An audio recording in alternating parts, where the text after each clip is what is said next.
La deuxième méditation, par quelle autorité fais-tu cela? Dans la société actuelle, nous vivons une forte crise d'autorité. Il est de plus en plus difficile de trouver des responsables authentiques et cohérents qui recherchent véritablement la justice, la paix et le bien commun et exercent leurs responsabilités selon la vérité. L'autorité est actuellement exercée par celui qui détient le plus de moyens pour imposer sa politique et, au lieu de rechercher la vérité, on promeut des idéologies. La question des pharisiens n'est donc pas sans intérêt. Ces derniers ne recherchaient pas la vérité concernant l'autorité de Jésus, mais simplement à défendre leur poste au pouvoir face à son arrivée.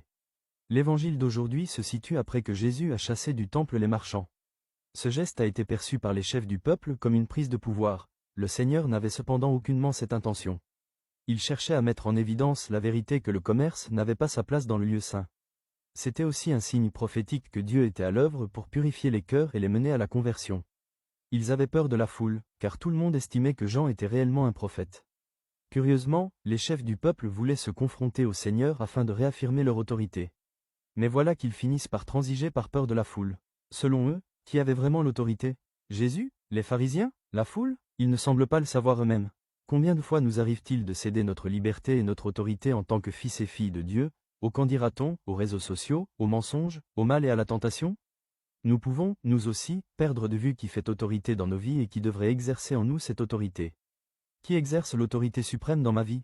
Est-ce le Seigneur? À qui est-ce que j'obéis? Moi, je ne vous dis pas non plus par quelle autorité je fais cela. Jésus n'impose pas son autorité. Il aurait pu directement annoncer au chef du peuple qu'il est le Fils de Dieu, qu'en lui réside toute autorité et que toute autorité vient de lui. Mais le Seigneur choisit de laisser parler les signes qu'il accomplit afin de solliciter la libre adhésion de leur foi. C'est à chacun de nous d'accueillir librement l'autorité ou de la refuser. Mais le résultat de notre choix ne sera pas neutre. Nous n'arriverons à notre plénitude en tant que créatures et enfants de Dieu que si nous laissons Dieu être pleinement Dieu dans notre vie, c'est-à-dire à lui donner libre cours. Son action en nous est toujours bienfaisante car il est amour. Donner autorité à quelqu'un d'autre ou à autre chose qu'au Seigneur ne peut que mener aux multiples formes d'esclavage que nous voyons si fréquemment dans le monde d'aujourd'hui. Dialogue avec le Christ. Seigneur Jésus, je veux jouir de la liberté des enfants de Dieu en faisant de toi l'autorité suprême de ma vie. Je te donne libre cours afin que tu puisses me combler de ta joie et de tes bienfaits. Je renonce à toute autorité illégitime qui ne serait pas au service du bien et de la vérité. Seigneur, donne-moi la grâce d'une plus grande obéissance et docilité à ta très sainte volonté.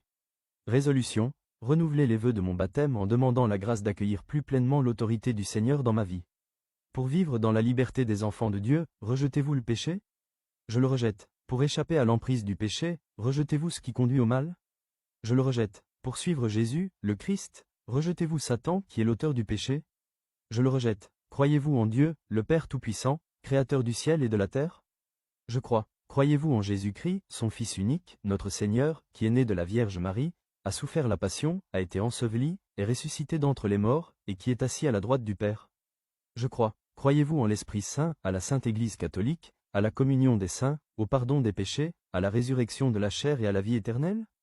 Je crois. Telle est notre foi, telle est la foi de l'Église que nous sommes fiers de proclamer dans le Christ Jésus, notre Seigneur.